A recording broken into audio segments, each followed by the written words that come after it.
Hey guys, పెళ్ళి అనగానే గుర్తుకొచ్చేది మొదటగా అయితే భోజనాలండి. భోజనాల్లో పెట్టే ఆ చికెన్ ఫ్లేవర్ ఉంటుంది చూసారా, అబ్బబ్బోయ్! చూసే కొద్దీ తినేయాలనిపిస్తుంది. వీడియో తీస్తానని చెప్పి అయితే అంకుల్ గారు ఇంకొంచెం కొత్తిమీర తట్టించి వేసేశారు. ఇంతకీ ఇది ఎక్కడ అనుకుంటున్నారా? పెళ్ళిలోనండి. ఏ పెళ్ళిలో అనుకుంటున్నారా? ముస్లిం వెడ్డింగ్ అండోయ్. పల్లెటూరులో ముస్లిం వెడ్డింగ్ అనగానే గుర్తుకొచ్చేదైతే చియా నాన్ వెజ్. అదేనండి, చికెన్ కర్రీ ఇంకా మటన్ కర్రీ. ఇక్కడైతే చికెన్ని బాగా దోరగా ఇంకైతే బాగా ఎర్రగా అయితే ఫ్రై చేసేస్తున్నారు. ఇక్కడైతే ఆంటీ గారు అయితే గారెలు వేసేస్తున్నారండి టిఫిన్లు కానీ చెప్పి అయితే. దీని కంప్లీట్ వీడియో మీకు కావాలనుకుంటే నేనైతే వీడియోని కంప్లీట్ లాంగ్ వీడియోని అయితే ఛానల్లో అప్లోడ్ చేస్తున్నాను. ఓపెన్ చేసి చూసేయండి. అంత ఓపిక లేదమ్మా తెల్ల ఓపెన్ చేసి చూసే అంత అంటారేమో. అయితే కిందనే లింక్ ఇచ్చాను, దాన్ని సరే ఓపెన్ చేసి చూసేయచ్చు. అది మీ ఓపిక.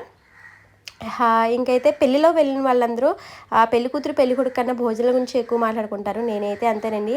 భోజనం చేసే ముందు భోజనాలు ఎలా ఉంటాయో అని భోజనం చేసేసిన తర్వాత అయితే దాంట్లో ఇది ఎక్కువైంది, దాంట్లో అది తక్కువైంది అని చెప్పి అయితే మాట్లాడేసుకుంటాము.